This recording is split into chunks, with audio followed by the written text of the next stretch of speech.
So, Matt. Good morning, everybody.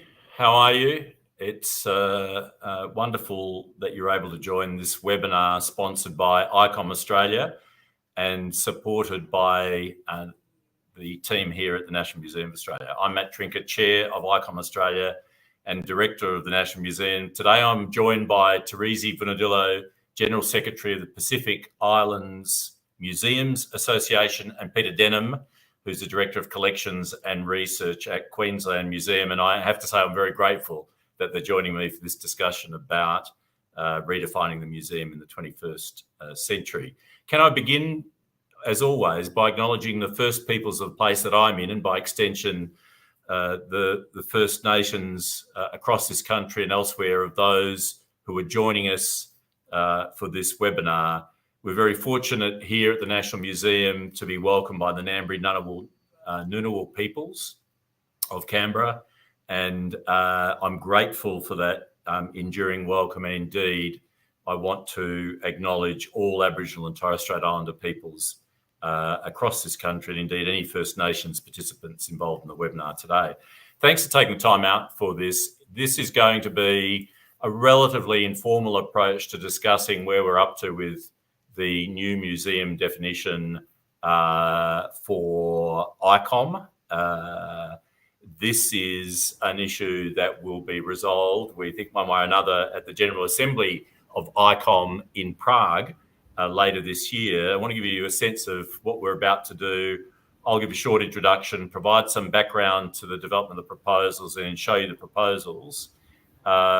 I'll then ask each of the panelists, including myself, to say a few words about how they imagine the contemporary museum in the 21st century, what's important to them about the contemporary museum. Then we'll turn to a discussion in turn about each of the proposals, or indeed which of the proposals we think is fit for purpose. And then we'll turn to some general discussion and questions. And feel free, please, on the chat to submit any questions if we have time to consider them.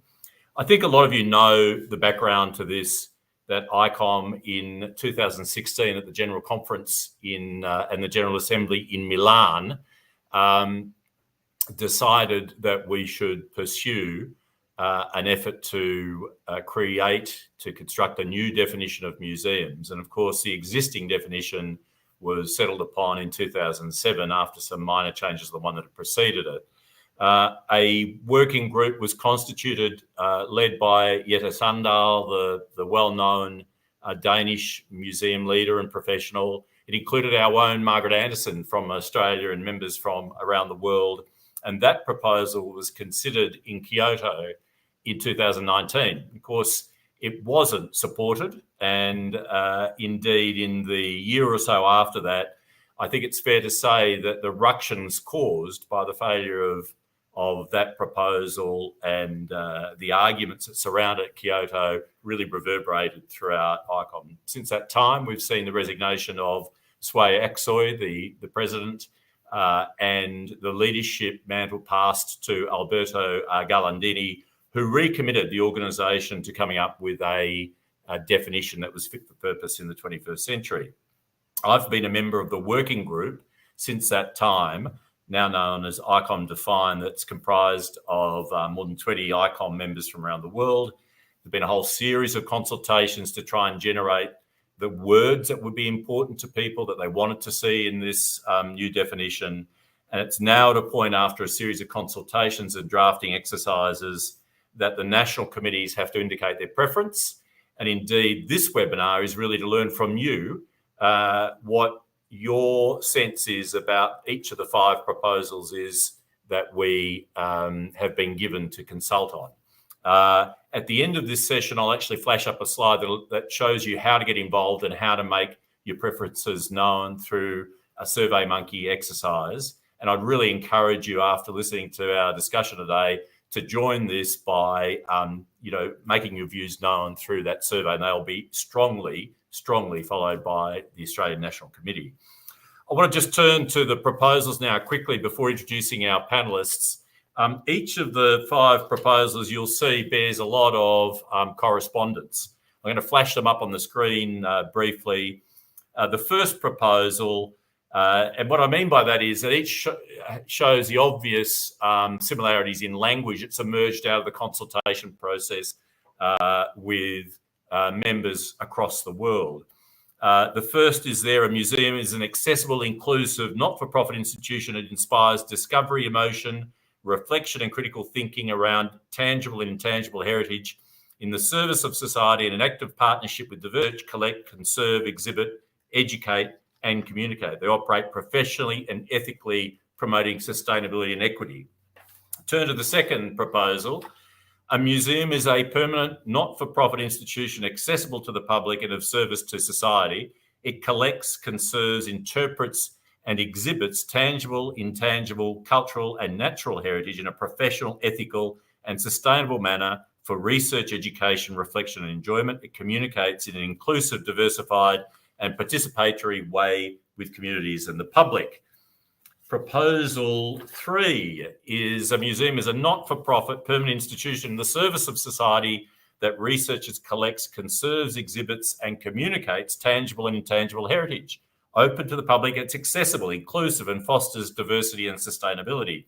The museum operates professionally, ethically and with the participation of communities, offering varied audience experiences for the purposes of education, enjoyment and the expansion of knowledge.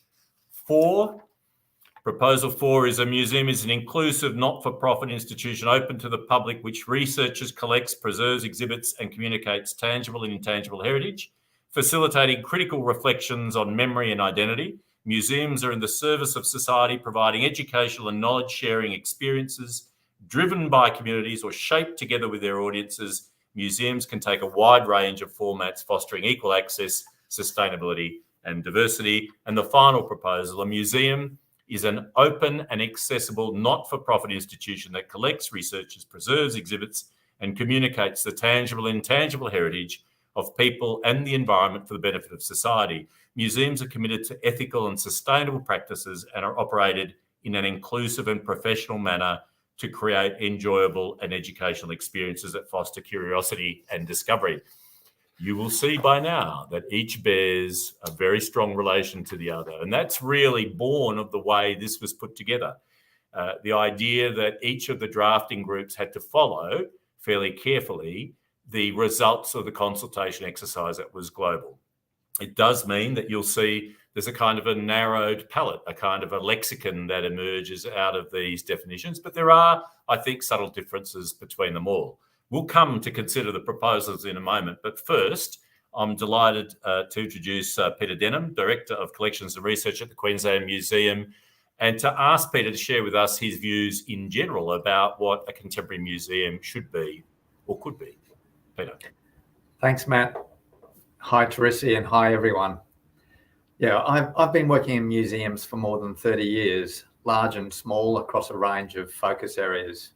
And in 2015, I undertook a Churchill Fellowship on how museums can be participants in the life of the city. And I do believe strongly that a strong cultural environment will raise the quality of our lives. Museums provide a wonderful base for growing knowledge and, most importantly, understanding of the world around us and of each other. Research shows that people think it is very important their community has a museum and is part of what defines a place. And recent research has also confirmed that museums are trusted to a high level by the community. However, through past practices, this has meant society has placed museums in a position that seemingly offers surety, a promise of permanence of our cultural and natural heritage. And this, of course, has been done through a European lens. And here I am, white and male. Over the past 40 years, Stephen Weil, Robert Archibald, Nina Simon, to name a few, have all championed the role of museums. This has seen the development and position of museums evolve through a number of stages, from passive, that holder of all knowledge, the cathedral on top of the hill, austere and somewhat removed, through to reflective, the relevant, to a connected museum, that idea of the museum as town square, and now essential with Black Lives Matter, the Me Too movement, and the pandemic. While I like to think museums are essential to our society, during the pandemic, as one museum commentator pointed out, hardware stores and hairdressers featured above museums on the essential list. So we have work to do. We all know change is continuous. Ideas are ever evolving. Nothing is absolute, and we, society, all hold different views. Museums need to reflect and be adaptable and open to change and demonstrate our collective, ever-evolving thinking.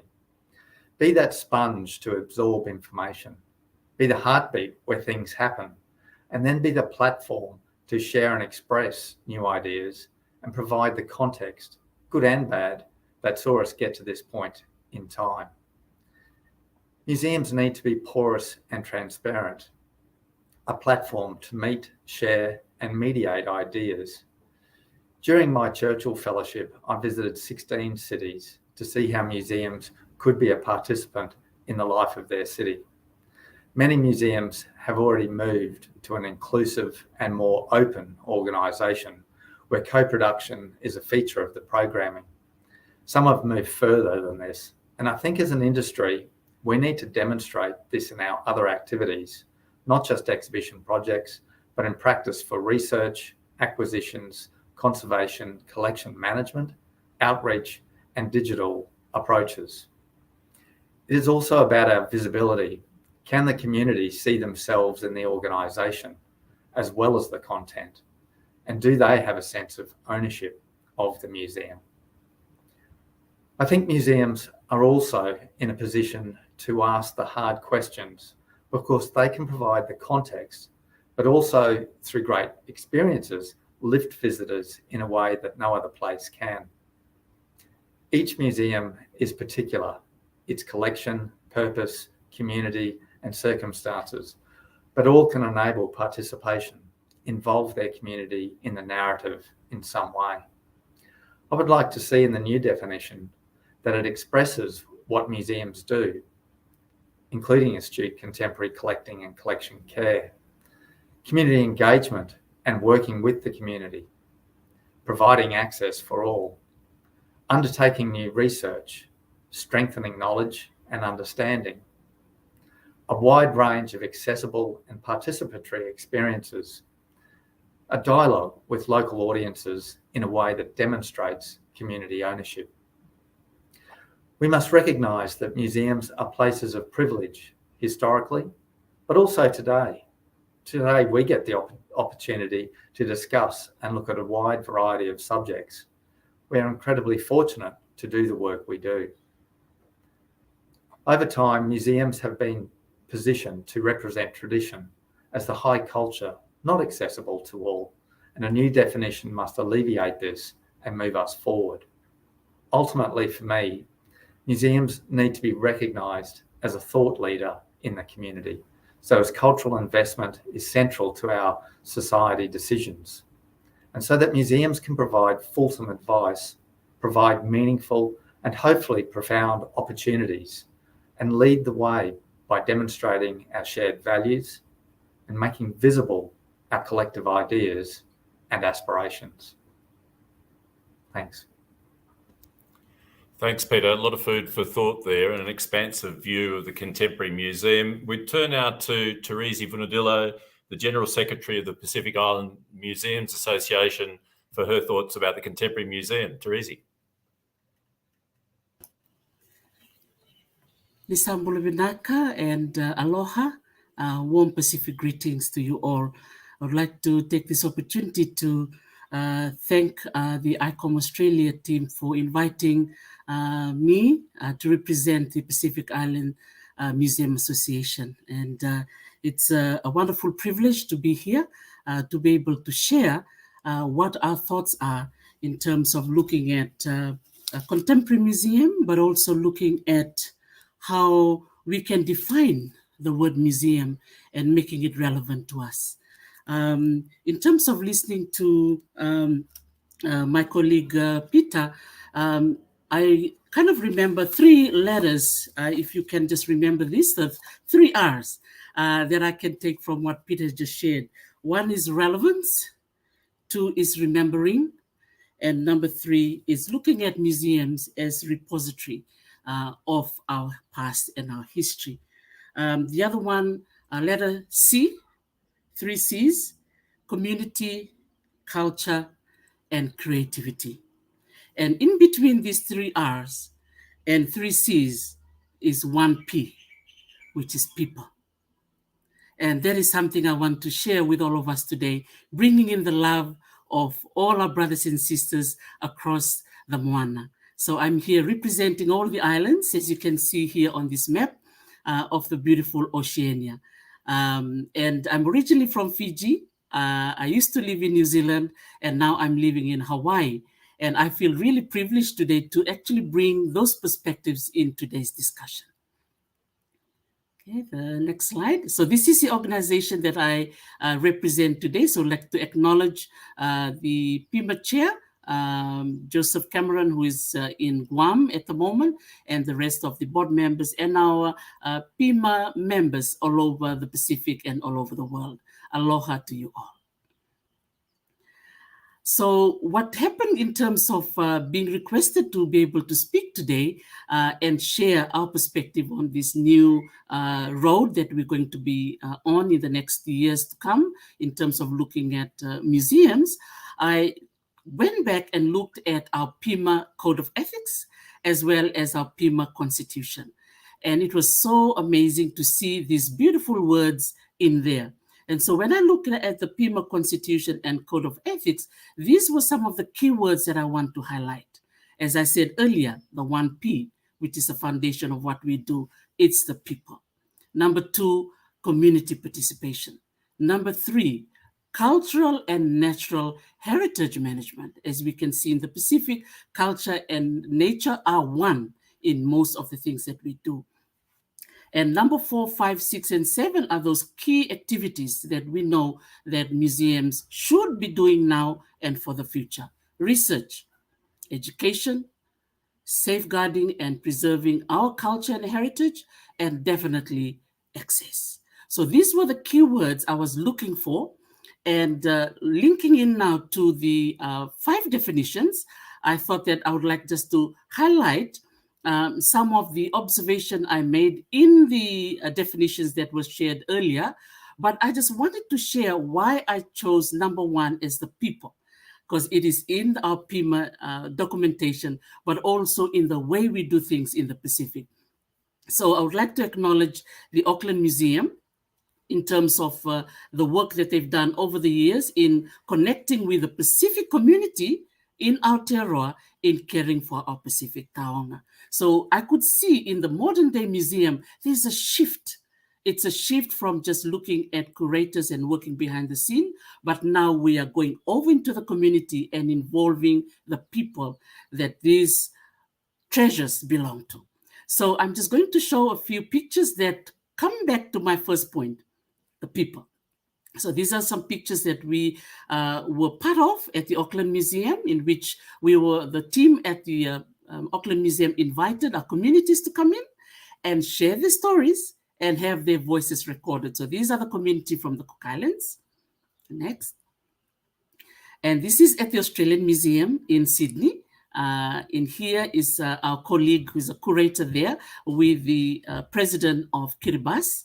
And it's wonderful to see that our collections is doing the connection. Next. And again, our people are breathing in and putting the oxygen to many of these treasures that has been sleeping in the collections for a long time. And this is my team at the Auckland Museum, Choana Monolangi and Albert Trail, that we work together to put stories into many of these artifacts that we have in the museum. And of course, involving our future generation, our children. So it comes back to making our museum relevant, not only for us in this current generation, for us to also involve the young ones too. And as I was saying earlier on, in terms of looking at the 5 proposals shared by Matt, so in the last couple of days, I was going through each of these proposals and I was just highlighting some of the words that I shared earlier. So those are some of the words that was important and is important and will be important for our PIMA, museums, and those who support us. So there is proposal 1 and proposal 2, and the next one. And I continue to highlight those very, very important words as was shared earlier on. Again, keywords that are found in the PIMA Code of Ethics, as well as our Constitution. And our last one. This was the only proposal, if I can say now, that has the word people in it. And I found that very interesting. And again, it highlights the work that PIMA does. So to conclude my sharing this morning, I would like to share with you an evidence of this beautiful picture of a cohort of museum representatives from across the Pacific, which is the Native Hawaiian and Pacific Islander Museum Institute that we're currently doing right now here in Hawaii. At the moment, because of COVID, we are linking in through all the Zoom, but across 7 time zones, it comes back to what is important. It is the people, it is the people, it is the people. And so I just wanted to conclude with this Maori proverb that is just so beautiful for me to share, to highlight my 1P that I was sharing earlier. So it goes like this in Maori. He aha te mea nui o te ao. He tangata, he tangata, he tangata. And it is translated, what is the most important thing in the world? It is the people, it is the people, it is the people. Vinakawakalevu, mahalo nui. Thanks so much, Tarisi. And I have to say, a beautiful demonstration, I think, of a lot of the concepts and the expansiveness of view that Peter was painting in his comments. If I can just add in this reflection on the contemporary museum, there's not much to add really to what we've heard in terms of my own sense of the importance of museums in this century and how there's been a fundamental shift, I think, that we've all been part of really from a kind of inward-looking preoccupation with the care for collections, which obviously is a continuing and important function of museums, but to understand why that's happening and to understand that relation to people, to audiences, to publics, not simply because we have a responsibility to serve the public, but to involve the public in our work. And when I think about museums in the 21st century, about how we can succeed, I suppose, to keep demonstrating our relevance in the way that Tarisi spoke about, and Peter spoke about, I think really about getting that fundamental nexus between publics and the work that happens with the museum, getting that right. And that means not seeing it as a unilateral sort of flow, a unilinear flow rather, that it's an exchange, and it's an essential exchange between people in the way that Tarisi's talking about on the question of human experience and the nature of the world in which we live. And we'll talk about this when we consider the proposals. That's important when you think about the breadth of museums that we have, around the world, and the kind of an expansiveness of view that I think the definition needs to render. I was struck by this most, and I'm only going to tell this story because it so affected me. I've been so struck by that social role or the place of the museum in the community in the course of what we've faced in recent years, in Australia at least, with bushfires and then with COVID, that it has never felt more important to have these places and to work in them. And there's one instance that I was recalling recently during the bushfires when all places were closed in Canberra because of smoke inundation. There were refugees from the fires coming to Canberra from the south coast of Australia in that terrible summer of 1920. And people were without really, they were fleeing the flames really on the south coast, and they were without anywhere to go. And some of the staff here at the National Museum and I were contemplating whether we could open on a particular Sunday. And on balance, we decided to maintain operations and to have the place open. And I can't tell you how affecting it was to see people so grateful to be able to stream in our doors, to be able to see and meet each other and exchange what they'd been through, and to find a place that was both refuge but also a place that approximates, I think, what Peter's talking about in terms of town square. A safe place, a place where you could say what you wished, but you're encouraged to join in respectful dialogue and conversation with each other. There was no sense of stridency or insistence in the way people were acting that day. It was just simple gratefulness about the fact that we had places like this in our community where people come and share in. And they had the experience also then of being taken into a discussion about what it means to live in this country, precisely at a time when they'd had a particularly difficult and really searching experience of their own dealing with the natural world here. And the museum has never meant more to me than at that moment, and indeed to the people that came in the doors. And it seems to me that as we search for a way of defining the museum, that if we can encapsulate some of its capacity to be really in this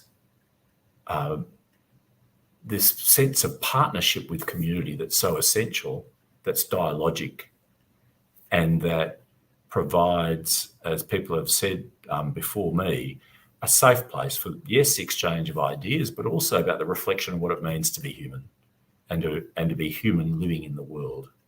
And that allows enough breadth for me to consider the work of natural history museums right through to galleries of art, as we call them in Australia often, but museums of art, and all in between.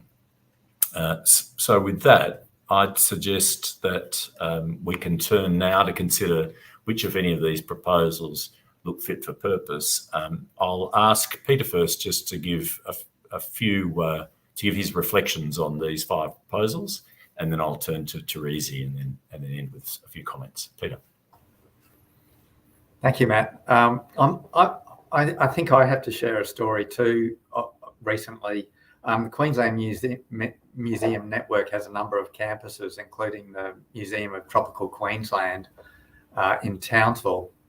And we recently opened an exhibition called Connections Across the Coral Sea, and it was a project that looked at trade and movement across the Coral Sea.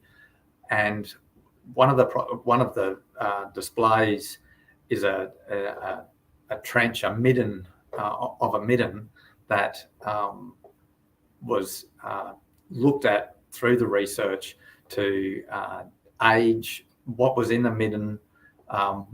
It's incredible what they found in the midden, but what was important to the community elders and the community representatives who went to that exhibition is that they could see their history described and showcased in a way that confirmed that they had been on this place for and this was on actually Lizard Island for more than 3,000 years, and you could see it sitting on the elders and how profound and how moved they were to have that acknowledged in a setting that was for everyone to see. So, yeah, one of those fantastic moments about being privileged working in a museum.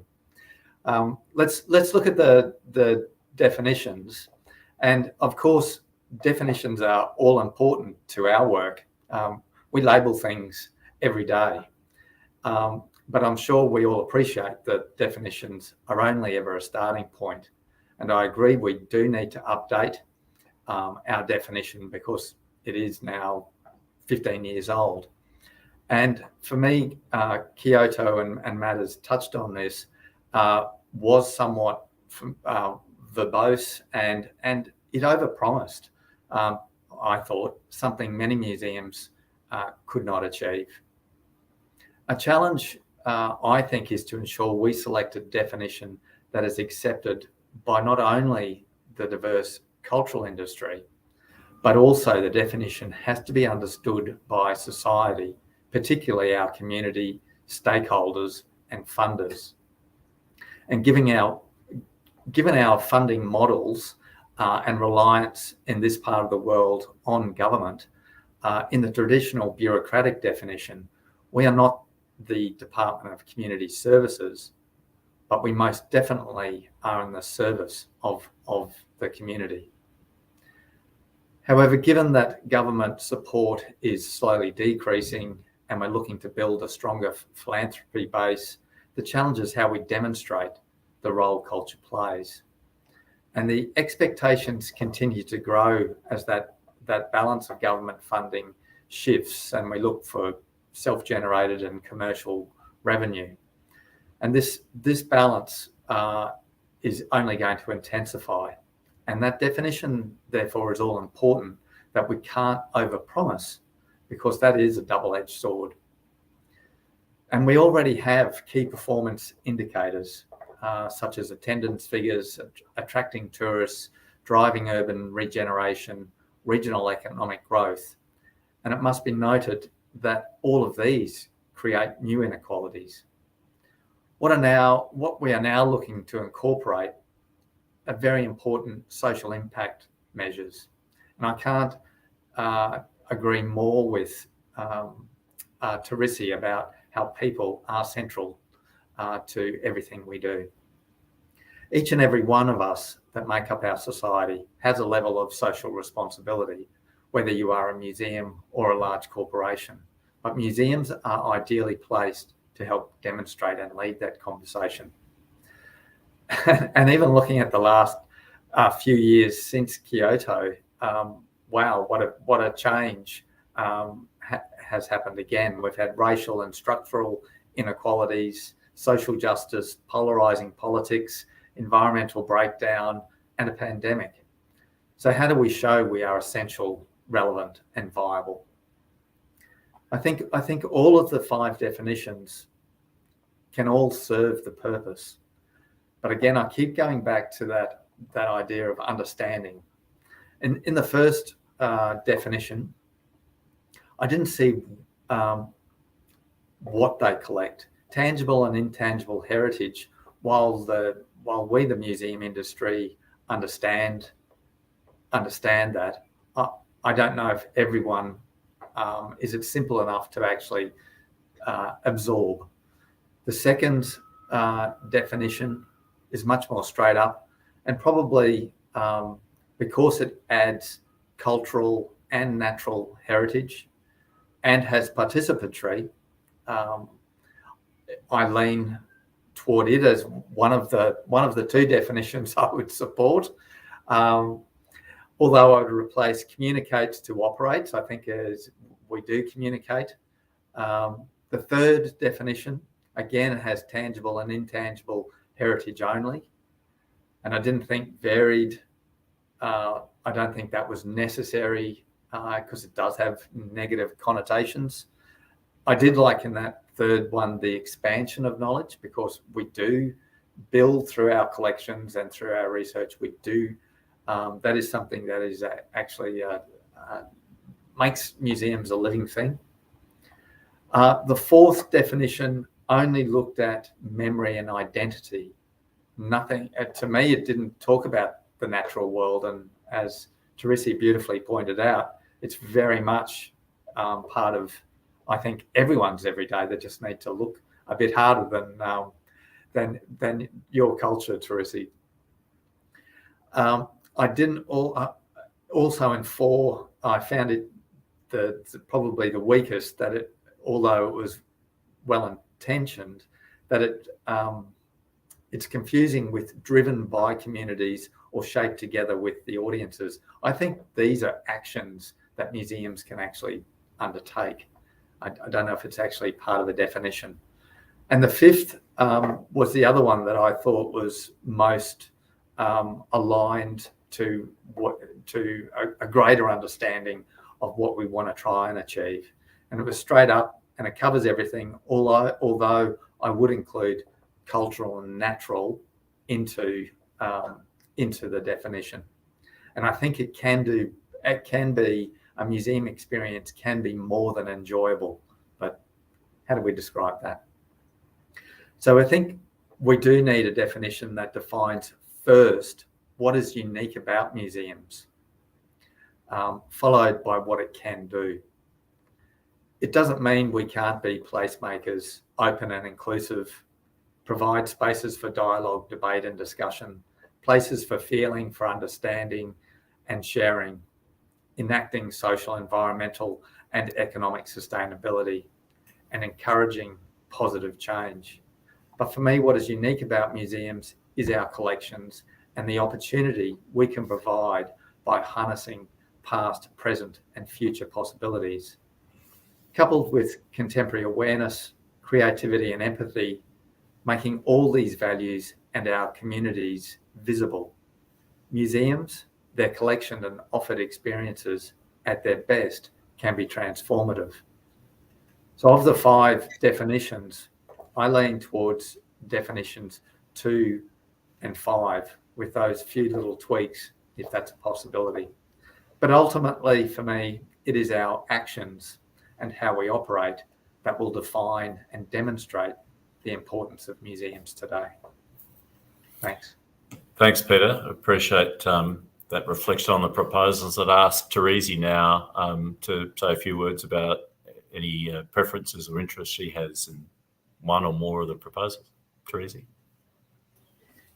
Okay, thank you so much, Vinaka Vakalevu, for the opportunity for me to share a few thoughts again, in addition to what I have shared earlier on. Interesting in terms of looking at the definition and connecting back to the PIMA Code of Ethics as well as our Constitution. One thing that comes to mind for those of us who come from Oceania, the definition of museums to us also includes cultural centers.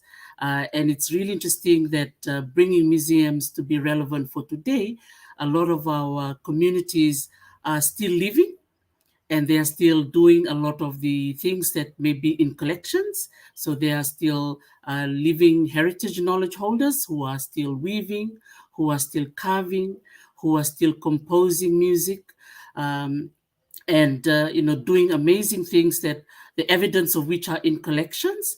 And so it's interesting for many of us, particularly for Indigenous people, we kind of look at museums as living spaces as well. Because artifacts that may be in the collections that were collected 100 years ago or 200 years ago still has its relevance today in many cases. And so it's really important to kind of like consider the definition of museums to be relevant, but also including living cultures too, which makes it very, very interesting. The other point I would like to highlight for the Pacific in particular is our multilingual representation of our communities. To give an example is Papua New Guinea. As we all know, we have 800 languages there, and of course across the Pacific, and not only the indigenous languages, but we also represent the colonial languages that was given to us, which is English, Spanish, and French. So many of our museums also reflect these 3 major languages. So the question that we can ask ourselves, how inclusive can we be? And for me, if I can just speak to that, is that there's always possibilities. For example, the project that we did at the Pacific Collection Access Project in Auckland, we were able to include Indigenous languages in the collection database. So it may not necessarily be on the labels in the exhibition spaces, but if we can acknowledge the Indigenous languages in the collection database, there is a win. The other one as well is how inclusive can we be in exhibition spaces? There may be things we can show in the exhibition space. It can be limited because of the space limits, but we can use our digital spaces as well to connect with our diaspora communities. The other opportunities is for museum to start using the social media platforms in order to reach to our younger audiences as well, in order for us to include the younger visitors into the museum and get our younger generations be interested as well. And so in terms of the 5 proposals that we have seen this morning, as I said earlier in my earlier presentation, I gravitated quickly towards number 5 because of the word people, because that is the only one that had the word people in it, even though the word community, can also represent people, but it was, to me, it was a breath of fresh air for me to see a definition with the word people in the definition. And so I lean towards that. And my other second choice, I will join my brother Peter on number 2, that kind of like encapsulates some of the points that I was saying before, right? Which is people, community participation, cultural and natural heritage, and then of course access, which I think is really, really important, especially through participation. And definitely, last but not least, communication. How can we communicate these beautiful treasures in a collection store to our community, but not forgetting vice versa? Yeah, to also bring the voices of our people back into the museum. That is my vision of what our museums is going to be for the future. Vinaka. Thanks so much, Tarisi. That's terrific. And can I just say to the audience that's online today that the three of us didn't actually confer about our preferences on this, because you're going to wonder when I add my own views to this in the next few minutes. But it is fascinating to see that the kinds of emphases we've given to the contemporary museum in the early discussion actually are borne out in the selections that we make. Look, I want to just add a few words by saying I think we all accept there are 100 different ways to render a definition of museums, and this has been part of the problem. Everybody who comes to this wants to find their view of what the museum is encapsulated in the definition. That's part of what this is meant to be. It can't be everything. The definition is meant to be a relatively brief description that can catch all organisations that aspire or adopt the name of museum to be caught within them, but to still express some sense of ambition and hope and mission, if you like. It has occurred to me that at a regional level, we may well go through a process after this definition matter is settled about saying, well, what is a contemporary mission for museums? A more expansive statement about where museums might go over the course of this century that we can share in and we can be animated by. But the matter today is which of these definitions, if any of them, which of these definition proposals might serve our purpose. We clearly have to find a compromise. The reason that Kyoto failed was partly because I think a number of us, including Australia, which supported change, found the kind of the language a little obtuse and overambitious. And that clearly agitated members around the world. At the same time, there has to be enough expression of change, of kind of hope for the future. And it seems to me that some definition that blends both a fundamental acceptance of the key functions of museums and the way we've always understood them, with a more expansive view of community and engagement in the public realm, is probably one that sort of essential compromise that might get us over the line in Prague. I've been involved in this, so in a sense I've seen it close up, and the drafting of the proposals was fascinating, given the kind of membership of the groups that we were all in as we tried to come up with these proposals. I have to confess to liking the simplicity and the clarity of Proposal 5. But my one issue with it is that it really lacks meaningful reference to that sense of participation or kind of the dialogic relation with community. It talks about accessible, it talks about inclusive, but it really doesn't have that sense of encouraging museums to be co-creating or co-working with the communities in which they sit. Proposal 2 is perhaps a little clunkier, but does include better reference to those sort of participatory experiences, and importantly also references collections of the natural world in the way that Peter's talked about. So, I like that as well. I would have liked both of them to be a little more expansive, but they are a function in themselves of having to find compromises with each of the members that were in the particular group. And here I can declare an interest. I was a member of the group that worked on Proposal 5, and clearly you can see that I lost out in trying to inject some of that argument about participatory relation, if you like, to publics that I wanted to see there. I do think that Proposal 1 is reasonably strong and more ambitious. Its problem for me, it's an essential problem that Peter's turned to, is that I think it doesn't amplify enough the diversity of the collections and the material and intangible interests that museums and galleries have around the world, all different sorts and kinds. And so, I would say that that's one where I'm at some level encouraged by the sense of ambition in it, but feel that it doesn't render a sense of that a breadth of work that is a simple truth of museums in the world today. So I'll probably leave it there, because I think it's good for the chair not to wholly declare where his views lie, and turn now to perhaps just some questions. Can I ask each of our panellists in turn, on the basis of these proposals, do you think we should change and adopt one of them? Tarisi first, perhaps.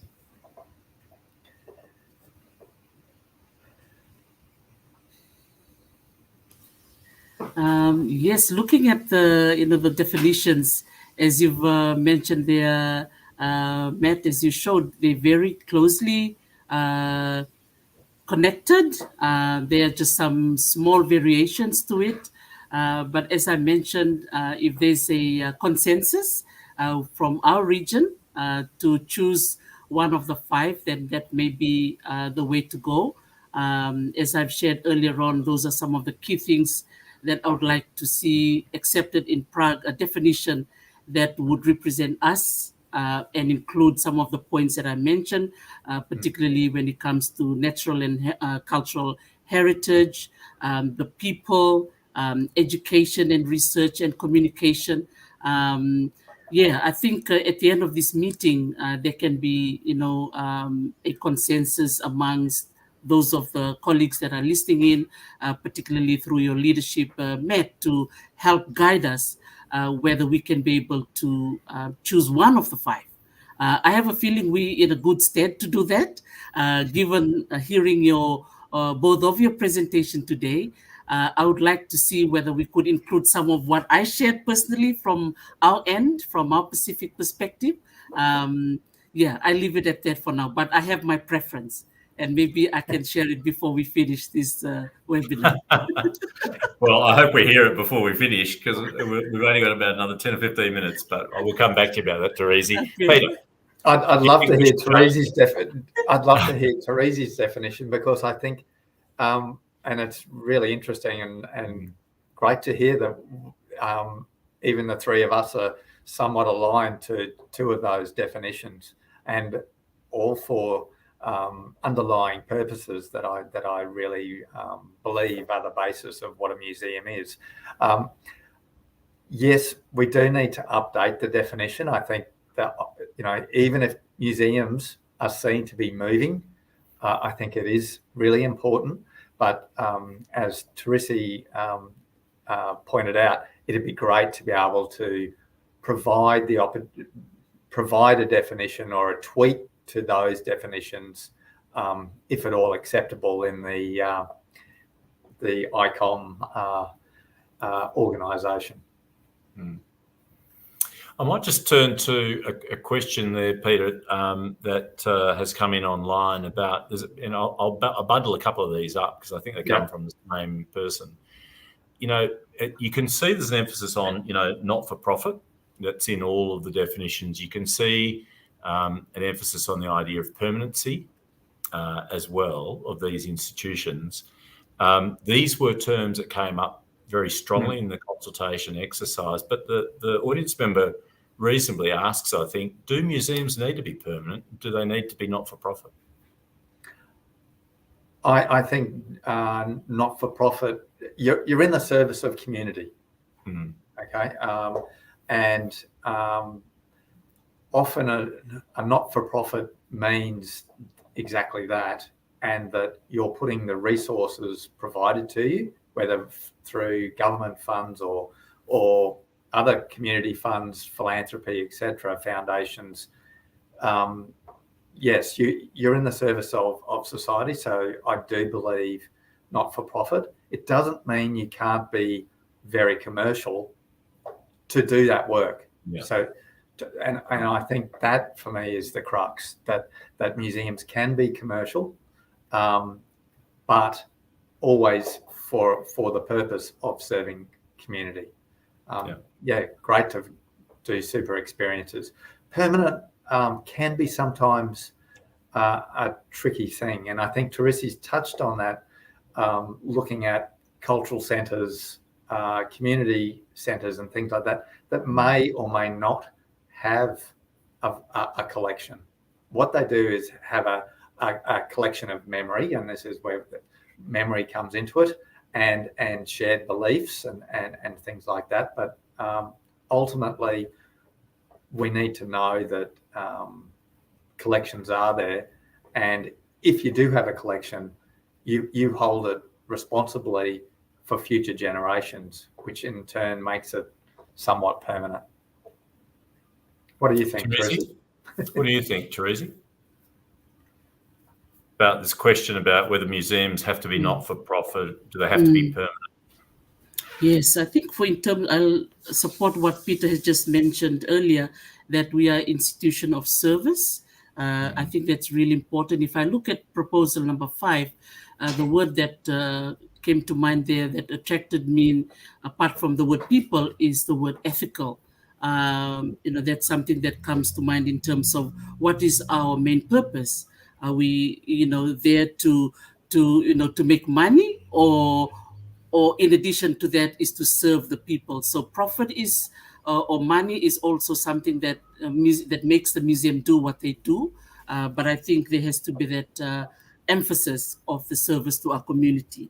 Another element that it comes to one of my decisions, if you're going to ask me again, Matt, as to which one I choose, I'll still go for proposal number 5. The reason why I wanted to go for that one, because of the word people, ethical and sustainable practices, because I starting to see, the museum as being places of communication and looking at, sustainable practices that affects the world over, given the time that we're living in, thinking of, climate change and other environmental issues that we're facing. Museums are now beginning to be spaces where these discussions are taking place, so there's that shift that is taking place. So I'll answer the first question you had before me.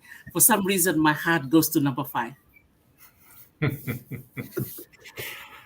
Look, thanks for that. There's another question that's come through about the reference to inclusivity in museums, and the audience members asked, do religious and political views exclude some audiences? Will museums always be inclusive? And then as a result, is that overly prescriptive in the definition? Tarisi, do you have any reflection on that? Yes, definitely. And I can see that as well in proposal number 5, where it says their museums are committed to ethical and sustainable practices and are operated in an inclusive and professional manner. So as I was saying earlier on, bringing the Pacific into the discussion, we're such a diverse region. It's diverse, but also it's beautiful at the same time. It also brings issues like how and who do we represent? And so when it comes to being inclusive, there's other ways of including other people and not taking into consideration excluding others. As I was saying earlier on, there's other platforms that can be used. So it does not have to be just in the exhibition space.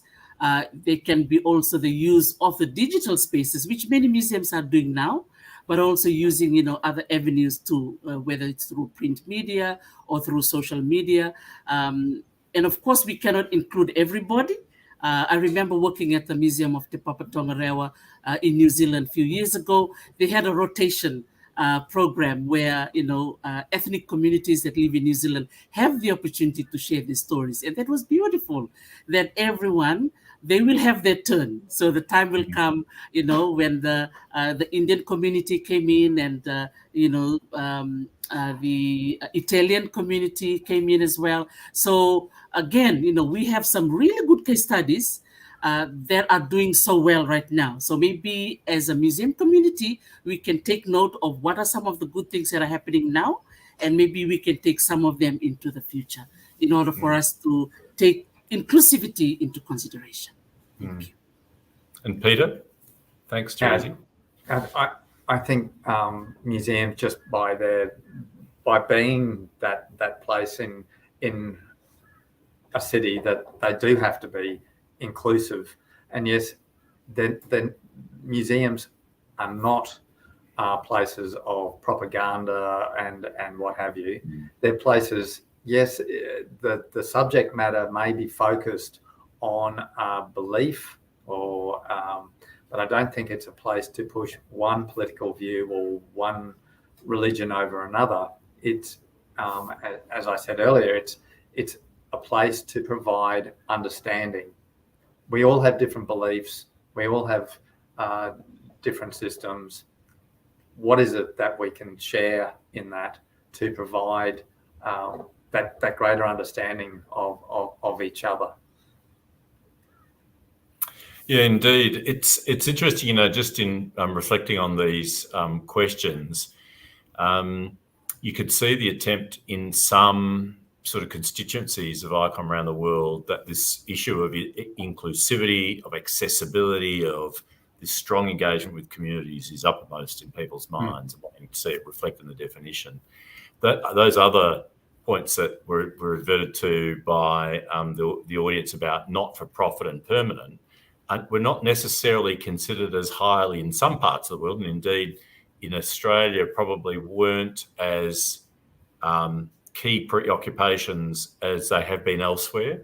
And in that, I think you see one of the essential challenges in this is that parts of the world, those terms like not-for-profit, permanency, because of the use of the definition, the ICOM definition, sometimes in other legislative regimes, it's cited as what a museum is.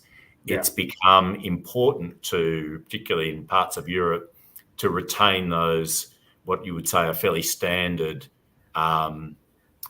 descriptors of what a museum is. And so one of the fascinating things this exercise, I have to say, is trying to broker something that embraces change and the truth of where museums are heading this century in the way that we, I think, certainly the three people on this group have spoken to, but at the same time retains enough of these sort of fundamental, retains enough of the fundamental language important to those areas of the world where the definition has a particularly different use. I mean, what do you think really are the next steps from here, both of you? You both indicated that it is time for change. If you had something to say, on the floor of the General Assembly, perhaps in Prague, you may or may not be there, what would you say to the other delegates, perhaps in Prague, about whether or not we should support one of these proposals? Tarisi, can I ask you? I think for me, it all comes back to relevancy of the work that we do in museums. We do definitely play a very important role, but for me, it comes back to people. It's the people that we serve that makes me enjoy work in museums. And it's the people who created those beautiful treasures we have in the museum collections. It's the people who collected them in the first place. It's the people's stories that makes a big difference in people coming in to visit our exhibitions. So to me, if our colleagues in Prague are able to consider what I would like to put across in whatever definition that will be taken into consideration, if they can make sure that the people that we serve should be the foundation or the center of the decision that they will be making in Prague. Thank you. Thanks, Tarisi, so much. And we did, I think, get your preference there in an earlier comment. I wanted to come back to it, but I think you did say number 5. Am I right? Number 5. Okay. Peter. Okay, I'll go along with you, Tarisi. Number 5, but that's it. I think if I was going to talk to the delegates, it would be to support that upgrade of the definition, but to really find ways through our actions how we can demonstrate our importance to our communities. And so me it's our actions and how we operate and how we show the values that really make up what society wants us to hold forward. Yeah, Peter, I tend to agree. I'm with you, Tarisi. I think, if we had a little allowance with 5 just to include reference to participatory, relations with communities, I could certainly live with that. And Peter, I think, it's in the end, we can have any of these definitions. It's up to us to make the museums we want for this century to be the places that our communities need, want, that they feel affirmed by ultimately, and at times challenged, because I think our role is a really complex one about being places that engage in a real dialogue with our communities in ways that vouchsafes some of the things that they think are fundamental human experience in their lives, but also takes them into different places they might not otherwise go were it not for the museum and their engagement with it. And in a sense, what they contribute to the museum can well be a challenge to others who are in the same space that we call the museum or the gallery. I do want to finish just by thanking Peter Denham and Tarisi Vunidilo for taking the time this morning really to join me in conversation about this. I want to thank the audience that's been online. Someone's asked, will we land on one that everyone will be satisfied with? I hope so, because I'm not sure what we're going to do in Prague if after 6 years we can't agree on a new museum definition. So I feel that this has been a process that has to come to its conclusion now. I hope it means that we come to some agreement in Prague. Can I ask everybody that's online, and indeed ask you to be advocates with your colleagues about getting involved in this now? Until March 30, ICOM ICOM Australia is asking for your views about which of these proposals you prefer. And Graham, we might just put that slide up. So please go to that link, the SurveyMonkey link, and you can express which of the 5 proposals. Vote for each definition if you could.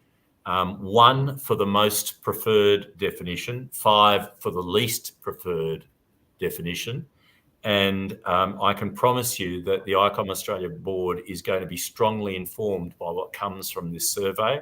We'd love to have as many people, whether ICOM members or not, in fact, in the museum community across the Pacific and Australia, give us their views and help us make this decision about the view that we'll represent in Prague on behalf of ICOM Australia. You have until midnight on Thursday, 30th of March, 2022, not because I'll be up at midnight collating them, but because whatever SurveyMonkey does will switch off then, no doubt. But we'll then consider those results and forward the recommendation from Australia to Paris by 10th of April 2022. I'm still unsure whether the executive board of ICOM intends to take a number of proposals forward to Prague or one single proposal. It preferred one single proposal, but I wonder now whether that's the best way through this on the floor of the General Assembly in Prague. Others will make that decision, no doubt, and we'll just contribute our views. Thanks once again to our panellists today, to Peter and Tarisi.